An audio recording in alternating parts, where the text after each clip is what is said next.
Hi, I'm Nicole Glenn, co-founder of the LLC podcast, and it's an honor to introduce listeners to inspiring women who are making a real difference in logistics and supply chain. With the with the LLC podcast, you'll hear inspirational stories, both personal and professional challenges our guest overcame, how their backgrounds helped to shape them into who they are today, and how they've empowered others to give back to their communities and often the world. Joining me today is Stephanie Benedetto, founder and CEO of Queen of Raw, a marketplace to quickly and easily buy unused fabrics online. Because today, more than $120 billion worth of excess fabric sits in warehouses around the world. So let's hear all about this directly from Stephanie. So Stephanie, welcome. Thank you for joining us today. I'm so excited to have you here. Thank you, Nicole. Thrilled to be here and be a part of it and connecting with all of you. Awesome. So from our intro call and reading all about you on all of the different platforms, which we're going to share a link to all these wonderful articles and videos about Stephanie. But Stephanie, if you can just give us a little bit more background of yourself so we could share with the listeners, the values that were instilled into you when you were a kid and your early influencers and mentors. So Absolutely. You want to hop right in? That would be awesome. You bet. And any great founder story actually starts before you were born, right? And for me, it was 100 years before I was born. In 1896, my great-grandfather came over on a ship from Austria. He landed at Ellis Island and is settled into the Lower East Side of New York, which was the original Jewish immigrant kind of garment district. And he had to make a living. He was chasing the American dream and he came with nothing. So what did he do? He actually found materials and supplies nearby, old fabrics and furs and things immigrants had brought over on the ships with them, but they weren't using anymore. And he would repurpose them by hand into the most beautiful fashion garments. And he sold them to local customers. And it was an incredibly profitable, successful business. Many of these coats I still wear 100 plus years later. And of course, he didn't talk about it as sustainability or circular logistics or anything. But at the end of the day, that's very much what it was. It made sense for people, for planet, and for profit. And so I grew up hearing these stories of the old school ways of doing business. I did not do the family route. I ended up on Wall Street as a corporate attorney, but specializing in fashion, technology, supply chain, logistics, and startups and sustainability. And kind of always knew I wanted to go out and build a business and go change the world. And so when the market crashed in 08 and 09, very similar to kind of what's going on in the world today, I actually took that as my opportunity. I said, if not now, when? Took a leap, went out and started building solutions to solve this problem of supply chain waste and never looked back. So it's been an exciting, wild ride ever since. But if that can be any inspiration and hope to people today, it's that you can harness this as an opportunity to go solve these world challenges and business challenges. Oh, for sure. So one of the things that we talked about on our pre-call that just fascinated me, and I wish I had had it. Tell us about your younger years, because you're such a great speaker. You're so comfortable. This is a thing for people. A lot of us are not, equipped to just hop on a camera or go in front of an audience. And you do that often. Tell me about your early years when you learned how to do that. I don't think I realized at the time just how important that was going to be, but I grew up in a predominantly female household. I went to an all-women school for 13 years, from kindergarten through 12th grade. And one of the things they did early on was have us do public speaking training. And we'd have a class once a week, and we had to get up there with our little note cards and give a presentation. And then over the years, it got bigger and bigger and bigger, where we ended up having to speak in front of thousands of people. And obviously the idea there was to be able to articulate thoughts, think differently, have an entrepreneurial spirit, which was really ingrained in us early on at the school and in my family, but also to be able to speak confidently in public. And obviously, as a woman in tech, a woman in sustainability, right? It becomes even maybe more important. And so that became one of the most valuable things I ever did. It's a skill that I continue to try to train and practice and learn and improve from, because at the end of the day, you can build the greatest thing in the world. Yeah. But if you can't evangelize it, if you're not out there talking about it, if nobody knows about it, then what good is it? And it's kind of funny because when I look back on even my journey with Queen of Raw and how we talk about it, I don't think I also realized early on how important that first pitch is. We had an opportunity on a huge stage to pitch Ashton Kutcher, Gary Vee, P. Diddy. Now, the trick was on a live studio TV audience, I had 60 seconds to do it.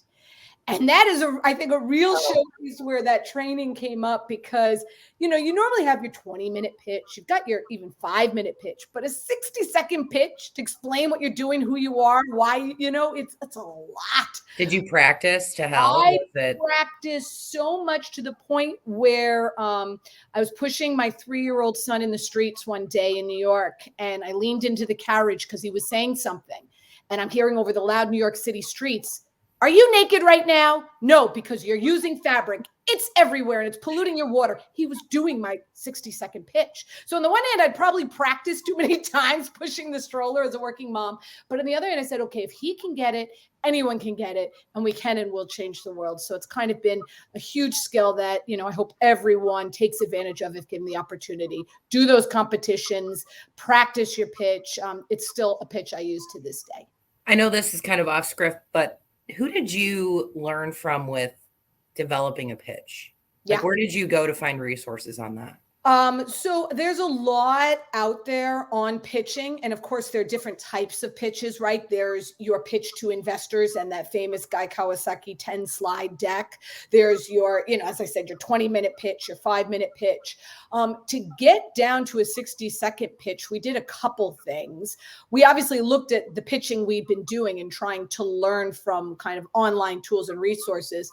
But we also had gone through the Techstars Accelerator, and doing those kinds of accelerators and programs are great because you get access to incredible mentors. And some of our mentors had been pitch competition winners in startup space and knew how to hone in on your pitch.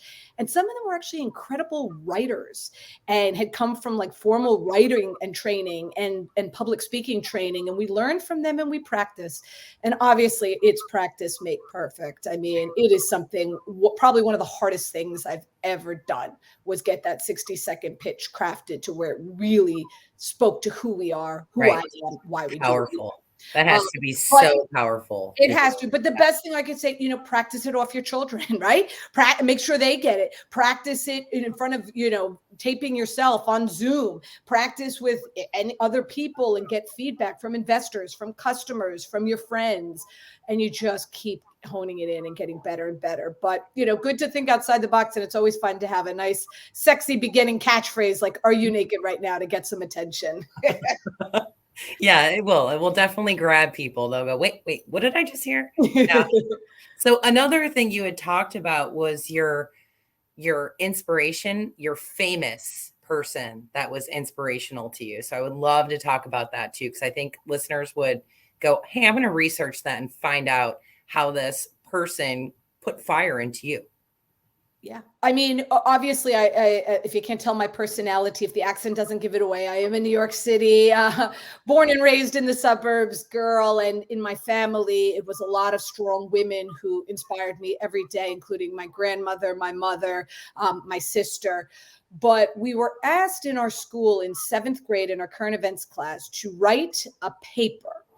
And we spent months working on it, researching a woman of importance who spoke to something powerful of what they did and that we look up to, because they wanted women, rightfully so, to have a good person of influence, right? To look up to and someone to think about it as an orienting light. And so I had been reading the news, and at the time it was very popular and to read about Aung San Suu Kyi, who at the time was a Burmese freedom fighter, now Myanmar, and, in a country with a lot of challenges and oppression and groups fighting, she stood for what she believed in, and that was democracy. And it was so extreme and such a challenge for her, it led to where she spent the majority of her life under house arrest. but she never wavered from what she believed. And in the end, ended up making major strides and waves in Myanmar's political environment.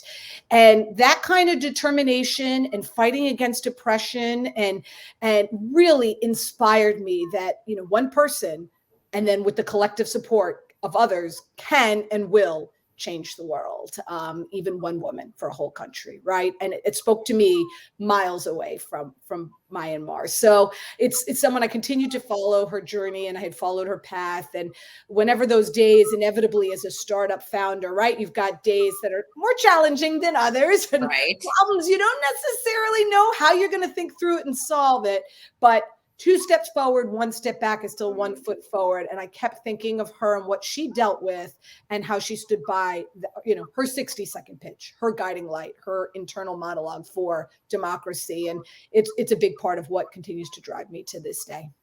That's awesome. That is awesome. I'm going to share her name because when you said it is hard to pronounce time, yes. I was like, whoa, how do we look that up? Because I would love to learn more about this person. So we'll share the name in the actual podcast so people can take a look at that. But you touched base on being an attorney and going through all of that on Wall Street.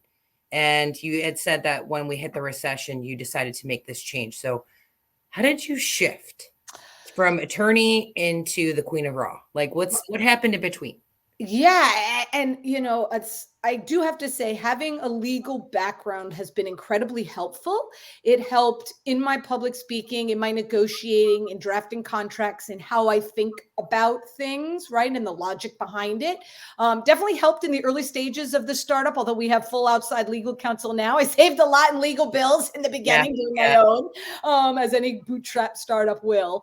But I kind of always knew I wanted to go build this business and change the world. And when the market crashed in 08 and 09, talk about seeing the height of kind of waste, greed, excess, right? Recession, depression for a lot of people around me. And I just said, if not now, when? And at the time, like you said, I knew I wanted to be an entrepreneur, but where do you start? What do you do? And I had a good friend from college who had invented a new leather alternative.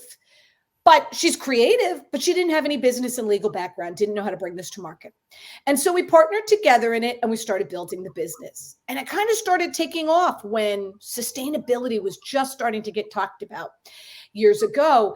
And as we were building that business, like any good business, you learn and grow. I would go to all these big companies and I would see all this perfectly good stuff just sitting there in warehouses collecting dust, or that they were going to burn or send to landfill. And I said, it's great that you're buying this new sustainable leather alternative from me, but you got all this perfectly good stuff. This is just a supply-demand mismatch. And how can we use technology to provide the bridge? And this is a supply chain logistics business issue. And that became the impetus for the bigger problem that I just had to solve, which was Queen of Raw. So for anyone who's out there thinking about a solution or problem and how to solve it, your path may not always be exactly direct, but you're learning from these experiences, right? And it obviously does get you to where you need to be. So through that, obviously led to what I'm currently building today. And that was one of the things we talked about. I thought it was awesome. You had not had any experience in tech. No. And you jumped right in there. And can you just explain the process of what that was like from going from what you knew to what you know today on the tech side of things? Yeah, right. I mean, we are at our core a technology company. We build supply chain software and marketplaces and complex logistics. And if you asked me at that time how to build a website or how to code, like I would have no idea. So I knew technology was going to be critical to our solution. This was a complex global supply chain problem. It needed technology. But you're right. Where do you go? What do you do on day one? How do you not get stuck in the mud? So I was in New York City and I went to General Assembly, which is a great technology hub for anyone who doesn't know. And at the time, I don't know if they still do, but at the time they had a big in-person job board and you could post, technologists could post jobs of what they were looking for. And I saw this one job ad and I still have the ad, and something about the personality, the voice behind it, the experience just resonated with me. And I contacted that individual, Phil Durasmo, and asked him to meet me at a Starbucks in New York. And I started telling him about this issue, and he started mapping out on a napkin at what the solution would look like. And we've been working together ever since. So, you find the partners who complement what you do and can support you. I'm proud to say I now know a lot more about blockchain, machine learning technology than I did then. But finding that kind of a partnership and someone who could support what you need to do, it was critical for us early on. It made a big difference, and really proud to have him as our CTO and co-founder today. No, that is awesome. And that's what we talked about too, was like taking a risk on a partner, investing your time and jumping all into it. That's amazing that you do. And you definitely, especially in a startup, right? You have to go head first and give it 100,000% and more. And there'll be a lot of no's and there'll be a lot of challenges early on, but you will find the early adopters, the early co-founders and partners, the early companies who understand your vision and your mission. And you just lean into those and get to the next yes and the next, right? Unfortunately, a lot of our no's then through the pandemic and the opportunities that afforded have now turned into yeses, but overnight success years in the making. And you're right, though, when we kind of joined with my co-founder, we wanted to go in on this together, but we wanted to be smart, right? I was a lawyer. He had been a businessman. We both come from Wall Street, had, real world experience. He had been at Citibank, Smith Barney. So we did take our time in getting to know each other, in working on certain projects together for a certain time period. And of course, when we kind of came together officially, having a strong contract in place between us, and obviously vesting shares over time where both of us continued to grow and have skin in the game as we hit certain milestones. So those are just some, a few little points that are very helpful early on as you build a relationship, get to know someone, because it is, if you're in it for the long haul, you're in it for a long time, and you want to be able to do that with your founders. For sure. And I have a feeling that you utilized your gut in that feeling too. It isn't just what people can do on paper. It's how you can craft that relationship and be honest and really put that passion out there and see if they match that. So it's not easy to do. So it's like kudos to you guys for working through that and making that work for the two of you. Yeah. I mean, that's actually a job in itself to start. Yes. And then it goes on to what you've built today. So I know we've kind of talked very topically about what you've done with your company, but can you give us a little bit more in depth of what it is that the company does and how do they find people to sell these products to? Like what exactly is that for everybody? Yeah, for Queen of Raw, it has definitely been a journey. We saw, as you had mentioned, this supply chain waste problem, all that unused inventory. And through the pandemic, that 120 billion is now 288 billion and growing in unused raw materials and finished goods. So this is obviously a huge pain point for companies, but how do you think about a solution for something so big? It's not like we came up with full enterprise software on day one. We started with the quickest and easiest piece, what we thought of the solution would be. And that was a marketplace, right? Like a ThreadUp, a RealReal, a Poshmark, a Depop, but for unused fabric. Give businesses and individuals a platform to quickly and easily post their unused stuff and buy and sell with each other. And so we very quickly got a website up and just started having a point of view, talking about what we were doing and learning from our customers. And funny enough, the demand was through the roof. The challenge for us was the supply. And not because it's not out there. We've all seen, if you go look in our closets, right? Or in companies' warehouses, this stuff is there. But how do you get it quickly and easily from the warehouse to the web and into buyers' hands? Mm-hmm. That was the supply chain logistics challenge. And that is what we spent our time and resources building, right? So, marketplaces, there are a lot of powerful marketplaces. And when they take off and the network effects happen, they're incredible beasts. But for us, the opportunity, especially for larger enterprise companies, was how do we build the software to help them quickly and easily find this stuff, obviously monetize and sell this stuff, but maybe most importantly, read the data and minimize the waste going forward, helping them be more efficient improving bottom and top lines. And that's what led to the enterprise software that we've built. So it continues to be a journey, right? Like any business, we continue to add technologies, tools, and fun stuff to help our customers just continue to do better and based on their needs. Are you finding too, Stephanie, that as you keep developing this brand of who you are in your company, that people are starting to seek you out? Yes. Actually, is that I wasn't sure if that would happen. In the beginning, like any business, right, you have to be out there, as we talked about, evangelizing what you're doing. And so a lot of people were saying, how are you spending so much time talking and speeches and trade shows and competitions and events? And I did it intentionally because at the time in 2018, the world wasn't as aware as it is today to understand value of waste and supply chain and logistics challenges, right? And sustainability. We had a lot of educating to do. And so a lot of the companies we'd go to would say, oh, that's a nice to have, go talk to our newly created sustainability department. But a lot of times that new position just was too new. They didn't have a budget. They didn't have direction yet. They weren't fully ingrained into the complex supply chain of an organization. And so, if any good can come out of the pandemic, I think it is this: we've woken up and are more aware now to the need to do better for people, for planet, as we mentioned, but also for profit. And so all that time and resources we spent educating and doing podcasts and doing, TV shows, and really helped because it brought everyone to where we are today. And now, as you said, they can kind of seek us out and we can continue to try to be leaders, thought leaders and business leaders in this space. And I would say even as a logistics company owner, I do go visit clients and I keep hearing the word sustainability.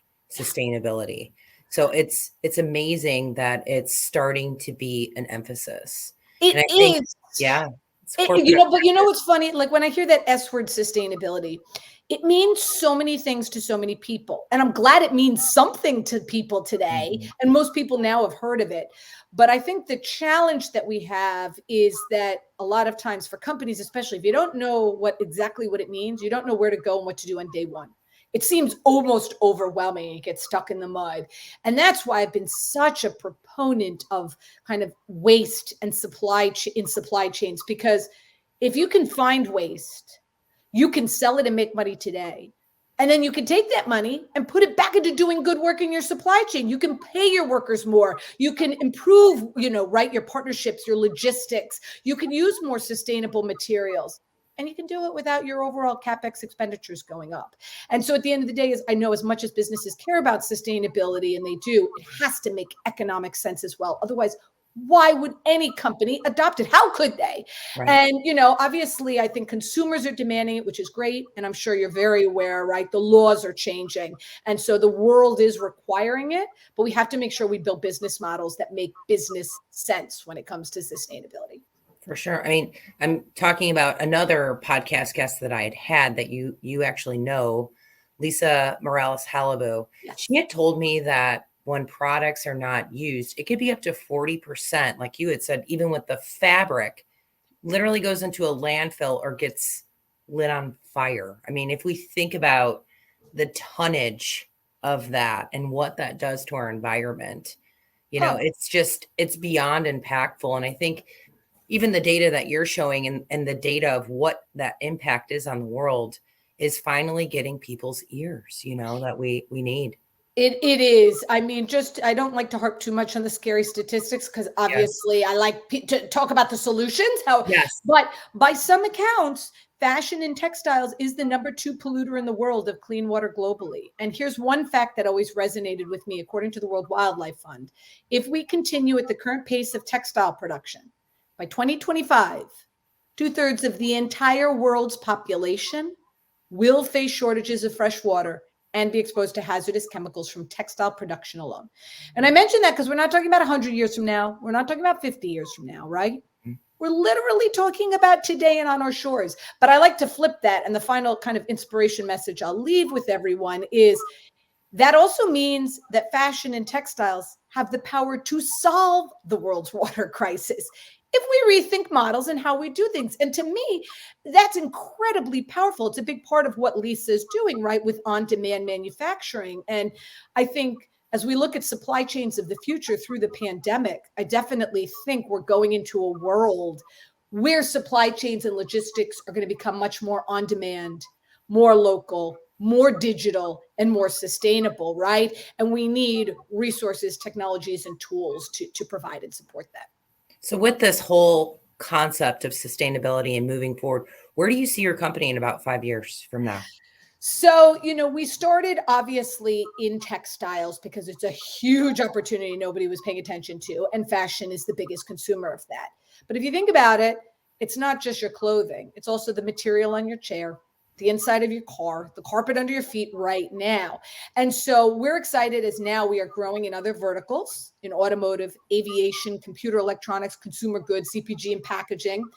But at the end of the day, too, it's not just textiles. Any raw material or finished good that is not being used. How do we find it? How do we monetize it?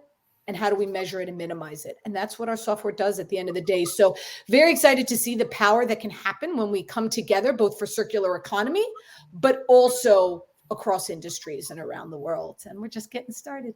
My gosh.